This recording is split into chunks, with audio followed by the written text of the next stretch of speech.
Sean todas y todos ustedes bienvenidos a una emisión de Conócete, un programa del Tribunal Electoral del Poder Judicial de la Federación. Continuaremos en esta oportunidad con el curso Argumentación Jurídica con Visión de Derechos Humanos, encabezado por la doctora Jimena Medellín Urquiaga. En este programa se considera la dimensión de la argumentación en materia de derechos humanos y la interpretación conforme, así como los alcances de la ponderación de normas. Acompáñenos, por favor.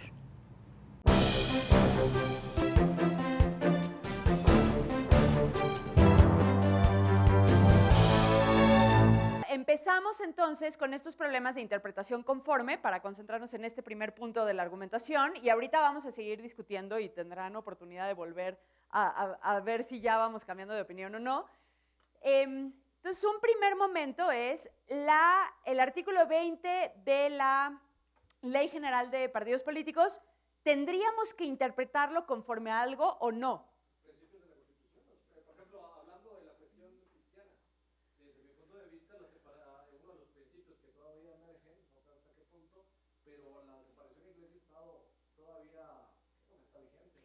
Entonces, si eso ya no está vigente, pues también entonces a su agrupación, válidamente podremos ponerle, agrupar como uno de sus fines es los valores cristianos. Agrupación de la Virgen Santa del Perpetuo Socorro y válidamente lo tendremos que aceptar. Lo cual, eso tiene una restricción originada derivada de hechos históricos. Y no creo que entonces sea válido que le pongamos ese nombre. Incluso, como agrupación puede llegar a ser partido político y seguir con su nombre de... Ok, aquí hay dos puntos que me interesan. Uno es un nuevo elemento. Entonces, el nuevo elemento ya no es necesariamente la relación que plantean con los pueblos indígenas, sino la misma posición de laicidad frente al Estado, ¿no? Son tres. Una, exacto. La relación indígena, otro, la laicidad. Y la tercera, el que ellos presuponen, o desde su punto de vista hay una superioridad de un grupo económico. Económico que pueda ser obviamente minoritario, ni siquiera mayoritario, porque no ¿cómo podemos definir la educación de calidad? ¿Quiénes tienen acceso a educación de calidad? ¿Nada más la privada, la pública? ¿Cuál es la educación de calidad? Entonces ellos ya están presuponiendo la superioridad de un grupo y desde ahí entonces ya para mí no cabría en el desarrollo de la vida democrática. Ok, pero entonces cuidado que ahí también de lo que estamos hablando es de la evaluación de los hechos, que es la presentación de la declaración para validarla o no y dar o no el registro como agrupación política frente a la norma secundaria. Pero todavía nos falta analizar la norma secundaria frente a las normas constitucionales, ¿no? Entonces hay tres niveles, porque el acto administrativo en particular va a ser el dar o no el registro, pero antes hay una serie de argumentaciones previas, ¿no? O que deberíamos de tener una serie de argumentaciones previas. Ahora, lo que es interesante aquí es que estamos hablando de agrupaciones políticas, no de partidos políticos. Y eso es bien importante distinguir cuáles son las finalidades de un partido político que busca directamente acceder al poder bajo cierta plataforma y de una agrupación política cuyo fin es coadyuvar al desarrollo de la vida democrática. Y regresamos al mismo problema que planteaban Memo y, perdón, Max, es que me da una pena nada más saberme el nombre de Memo y Max, que era, esto es otra forma de debate democrático. Si no ponemos todas las ideas sobre la mesa, ¿cómo vamos a poder contrastar? Sí. Yo solamente quiero agregar un apéndice a lo que está diciendo, es que, sí, como bien dices, los partidos políticos quieren acceder al poder. Acceder al poder es bajo el mecanismo establecido, que es la Constitución y las leyes que emanan de ella, Ley General de Partidos Políticos, la LEGIPE y etcétera, cualquier otras normas electorales. Yo veo las agrupaciones políticas como elementos de nueva generación que pueden influir en la opinión pública e inmigrar hacia una constitución, si se quiere ver así, no como un documento, sino como un orden normativo supremo, más flexible y no rígido, con tantas cláusulas pétreas como las que tenemos hoy en día. Entonces, irla flexibilizando. Yo lo veo así. Ok, otro comentario acá. Sí, a ver. Es que yo me regreso al principio del debate que empezaron a decir que se le está otorgando derechos a los pueblos y comunidades indígenas. Para mí no se les tiene que otorgar nada. Reconocer. ellos ya tienen reconocido un derecho, y la propia Constitución lo prevé, o sea, cuando señala que México es una nación de una composición pluricultural, sustentada en pueblos originarios indígenas, y reconoce que ellos descienden de pobladores que habitaban el territorio nacional desde antes de la colonización, o sea, desde antes de un mundo occidental. Entonces, para mí, no tendremos que darle no tendremos que verlo como si le estamos dando derechos ya, porque ellos tienen esos derechos ancestrales antes de que una cultura occidental habitara en esta nación. Pero entonces ves lo interesante que estás planteando. El artículo 2 constitucional, de donde sale lo que leíste, donde sale ese texto, no es nada más una norma, sino nos está empezando a decir un proyecto político de nación. Y la pregunta es cómo ese proyecto político de nación se le da un peso jurídico en una decisión, ¿no? O sea, ¿cómo hacemos ese vínculo hacia acá? Voy para allá. La propia Constitución sí reconoce el derecho de la autodeterminación de los pueblos y comunidades indígenas. Me parece que tratar de integrar a los pueblos y comunidades indígenas aunque sea de la educación y no mediante las armas, me parece una postura incluso colonial, ancestral, que generó muchos problemas en México y de los cuales derivó el principio de separación iglesia-estado. Entonces, el hecho de reconocer una asociación política que tiene participación con partidos políticos en medios de comunicación, o sea, que puede hacer públicamente cualquier tipo de manifestación lícita, generar un tipo de estos movimientos sería adversa a los propios principios que la Constitución está reconociendo. Y entonces, ¿cómo interpretas este artículo, por ejemplo, de la Convención Americana sobre Derechos Humanos? Todas las personas tienen derecho a asociarse libremente con fines ideológicos, religiosos, etc. El ejercicio de tal derecho solo puede estar sujeto a las restricciones previstas que sean necesarias en una sociedad democrática en un interés de la seguridad nacional, de la seguridad o del orden público, o para proteger la salud o moral pública, o los derechos y las libertades de los demás. Los suscribiría en el hecho de que, primero, ningún derecho, o sea, el derecho de asociación no es absoluto como ningún otro derecho, ¿no? Entonces, sobre esa base, pues ya tienes una restricción primera. Después, creo que los propios tratados internacionales incluso reconocen que cuando se va a aterrizar un derecho internacional, tienes que hacerlo aterrizando al contexto histórico, social, económico. Entonces, aterrizándolo a un contexto social, histórico mexicano, no podremos reconocer una asociación política que va en contra de los propios antecedentes históricos y que están reflejados en tu propio documento constitucional. Entonces, sobre esa base yo diría, ¿sabes qué? Sí tienes derecho a reconocer tu derecho a asociación, no en estos términos. Tienes ¿Qué tal la siguiente vez que una asociación diga que quiere ir en contra de los valores cristianos? ¿Es así? Me parece que no, porque esa desconocería totalmente. Pues de todos vamos a tener agrupaciones políticas, ¿eh? Ese es un riesgo que estamos corriendo en este consejo.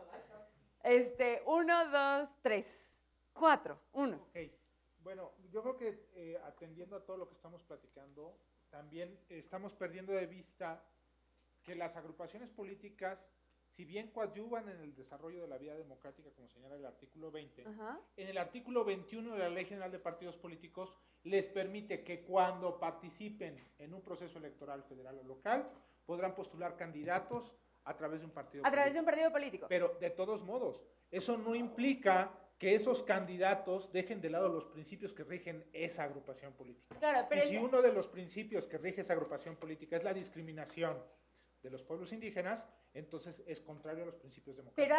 Pero han visto el brinco argumentativo de llegar a una posibilidad de participación que ni siquiera se está solicitando en este momento. O sea, ellos no están diciendo, bajo esta plataforma quiero formar coalición con un partido para presentar un candidato. Están únicamente buscando la agrupación. Lo que les digo es, lo que quiero que vayan viendo son las afectaciones de derechos, porque lo que estamos planteando es una afectación muy fuerte al derecho a la asociación y a la participación en asuntos políticos. Entonces tenemos que hacernos cargo de por qué. Y una pregunta es si una potencial evento futuro es suficiente para restringir un derecho, el ejercicio de un derecho presente.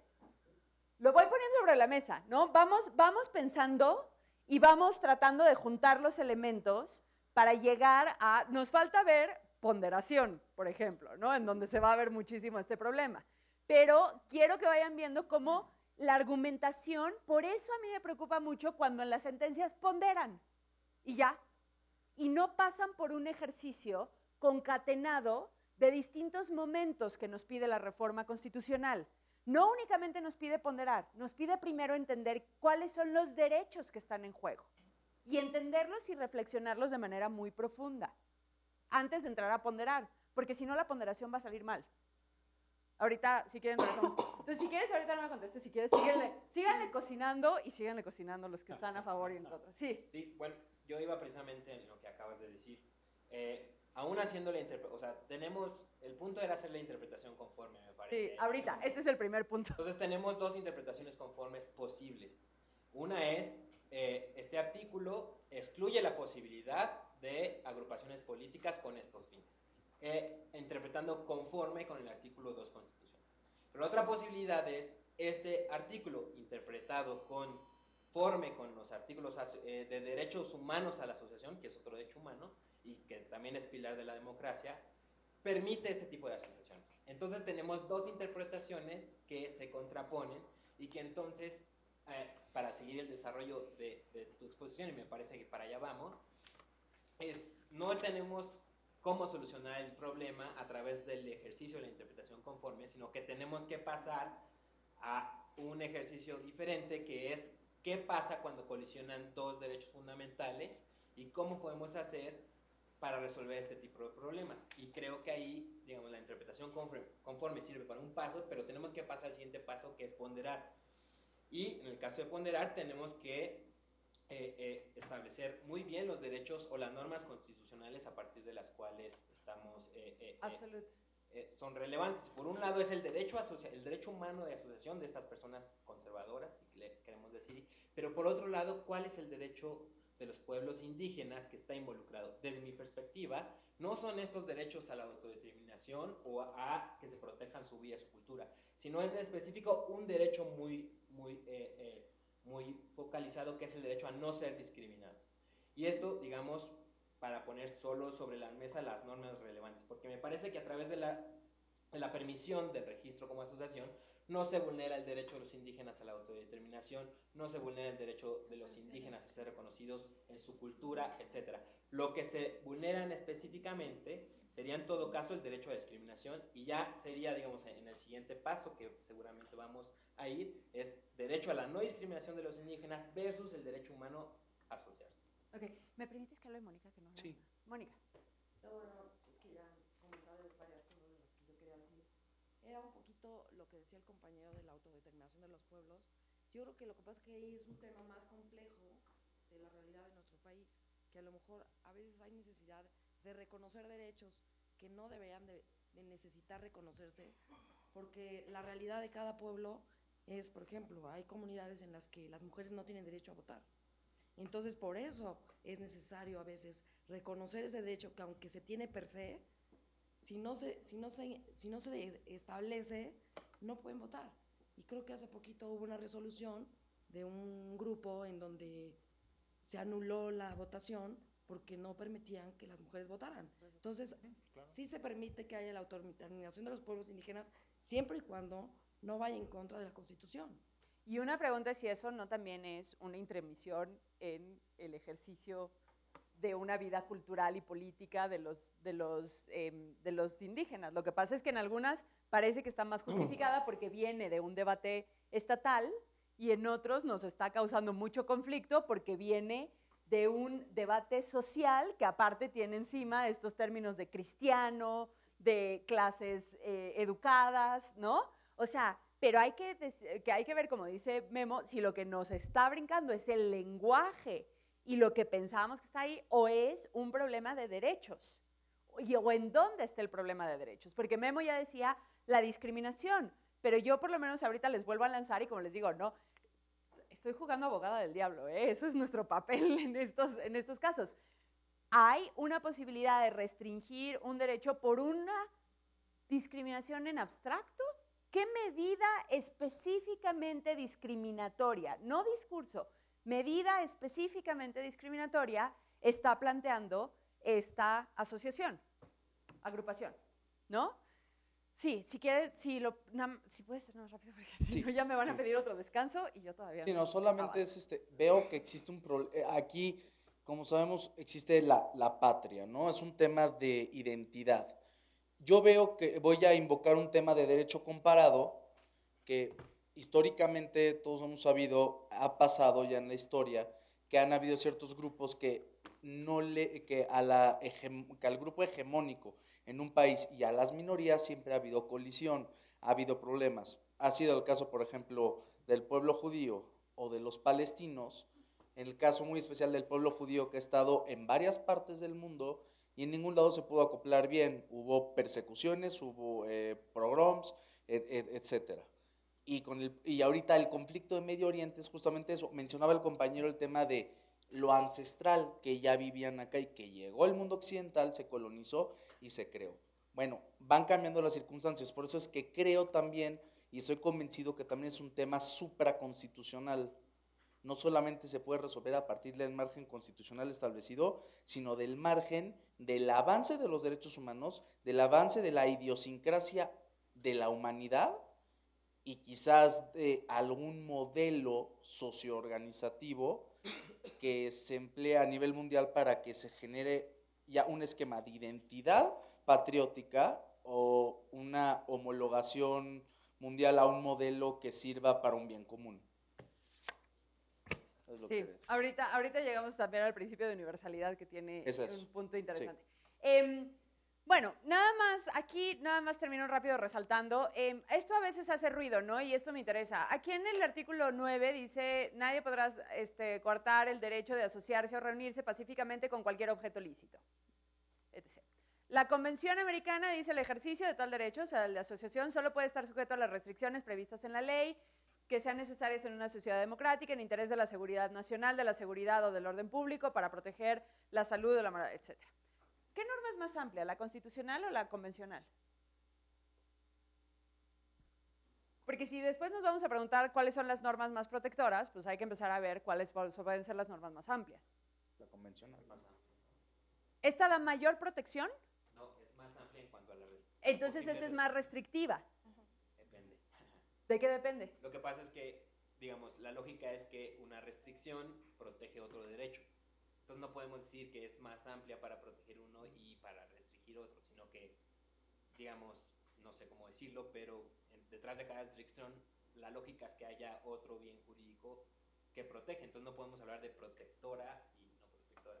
Eso es algo nada más, ojo, cuidado. Hay veces que en este ejercicio dicen, es que nada más aquí nada más dice objeto lícito y aquí dice un chorro de cosas. No, pues si no es un acumulado, ¿no? O sea, no es que acá menciona muchas y allá menciona una y por lo tanto esta es más protectora. Eso tampoco funciona, porque aquí ya habíamos dicho que tenemos un problema severo de decir que es un objeto lícito.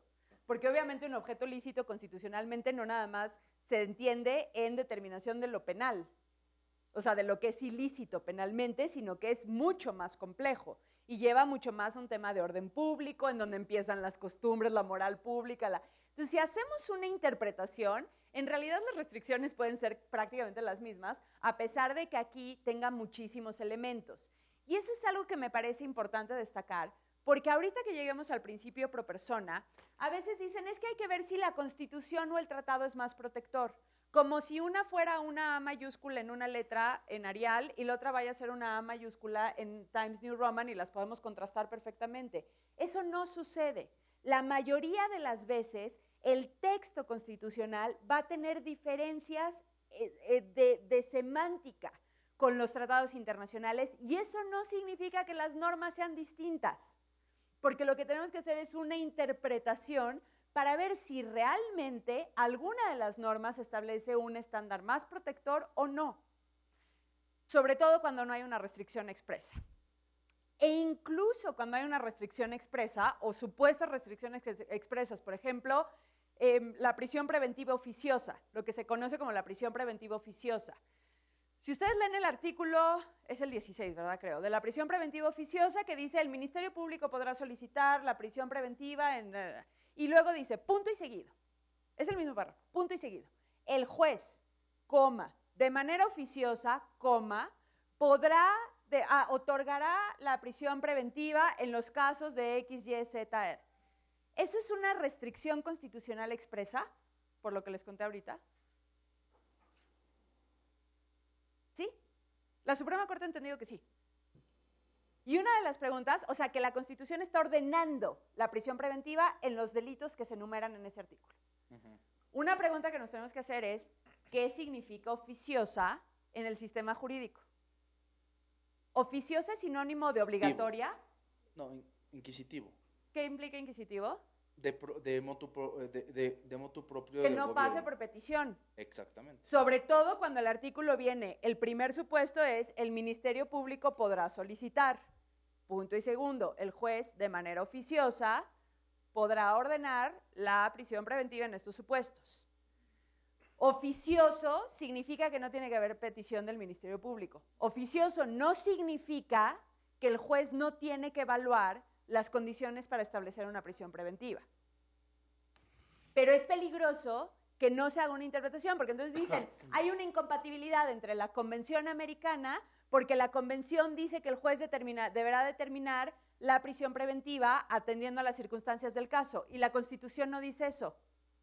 No, la Constitución lo único que dice es que en ciertos delitos el Ministerio Público no le tiene que solicitar la prisión preventiva.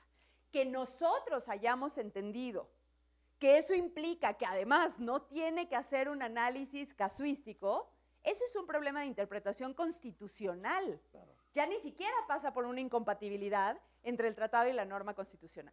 Ese nada más para ponerles un ejemplo rápido de por qué es muy importante hacer las interpretaciones antes de determinar incompatibilidades entre tratados y Constitución.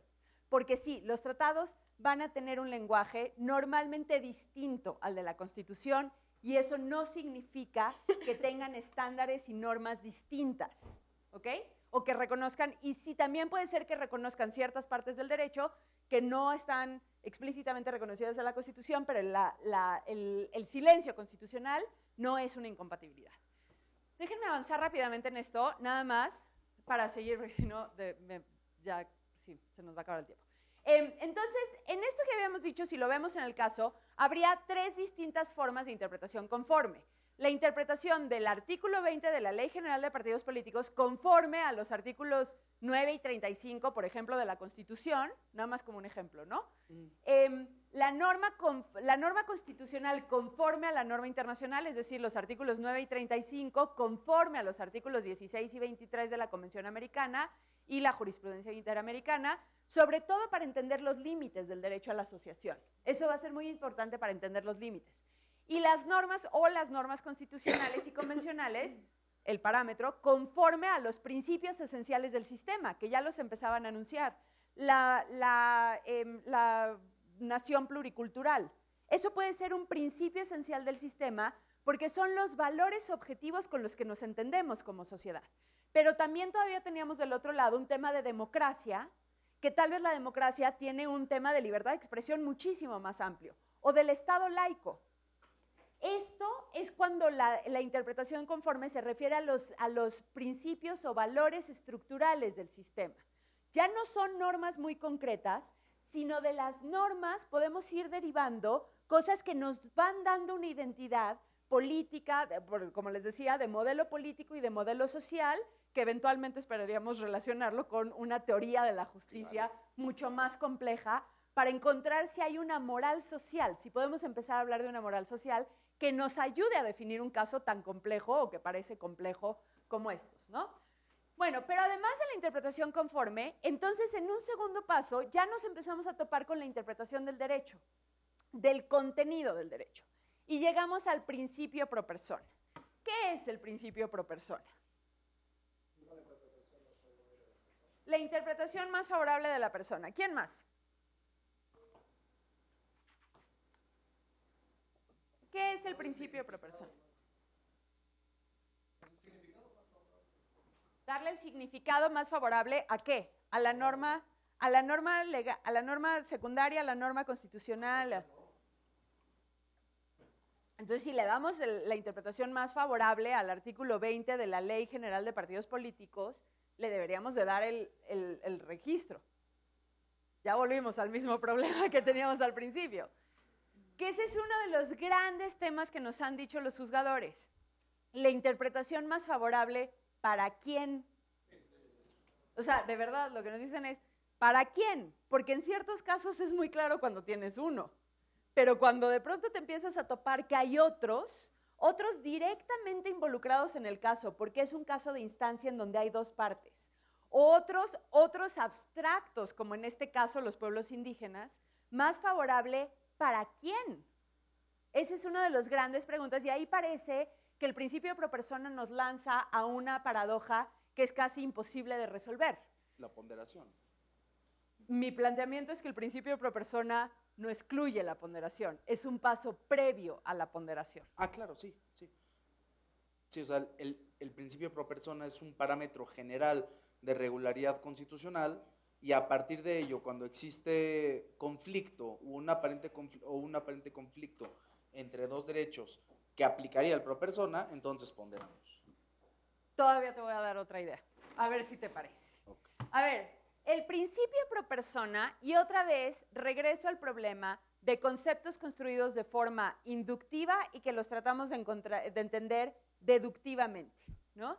El principio pro persona se ha entendido o se ha ido conceptualizando a través del tiempo y fuera de México, esto es importante, este concepto que les voy a plantear no se origina en México, se origina particularmente en Argentina y en Perú. Se entiende conceptualmente, ustedes lo van a leer y la Suprema Corte ya lo ha repetido muchas veces, que el principio pro persona tiene dos vertientes o dos dimensiones, una dimensión normativa y una dimensión interpretativa. La dimensión normativa, a su vez, implica la preferencia normativa, es decir, elegir la norma más protectora. Dentro de una posibilidad jurídica de elección, hay que elegir la norma que más proteja a la persona. Y la otra elemento de la dimensión normativa, hay que preservar la norma más favorable, porque en esta estructura de entender al derecho como un sistema que se va purgando, una norma posterior deroga normalmente una norma anterior si está regulando lo mismo o alguna materia específica de lo que regulaba la norma anterior. Lo que plantearían en el principio pro persona es, cuando sucede eso, pero la norma anterior era más protectora, hay que conservarla. Ahorita vamos a ver muchos retos que lanza estas ideas. En la dimensión interpretativa, se entiende que hay que hacer una interpretación expansiva del derecho, y ahorita vamos a ver qué significa eso, y al mismo tiempo una interpretación limitada de sus restricciones. Entonces, este es un pequeño cuadrito que busca sistematizar cómo se entiende el principio pro persona. Entonces, si ustedes lo leen, van a decir, el principio pro persona es un criterio hermenéutico que ilumina todo el derecho internacional de los derechos humanos y que tiene una vertiente normativa, la cual implica la preferencia de la norma. Y eso van a decir. Esto es una esquematización para tratar de distinguir.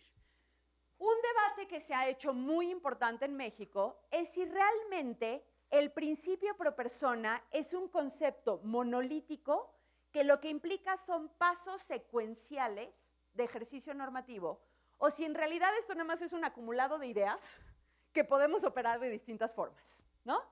Si esto es un concepto monolítico que implica pasos secuenciales, lo primero que tenemos que hacer es elegir la norma y después interpretarla. ¿Sí se entiende esa? Si no es un concepto monolítico y secuencial, podemos interpretar pro persona y no tener que seleccionar norma, o podemos seleccionar norma sin interpretar. Los ejercicios se fragmentan, ¿ok?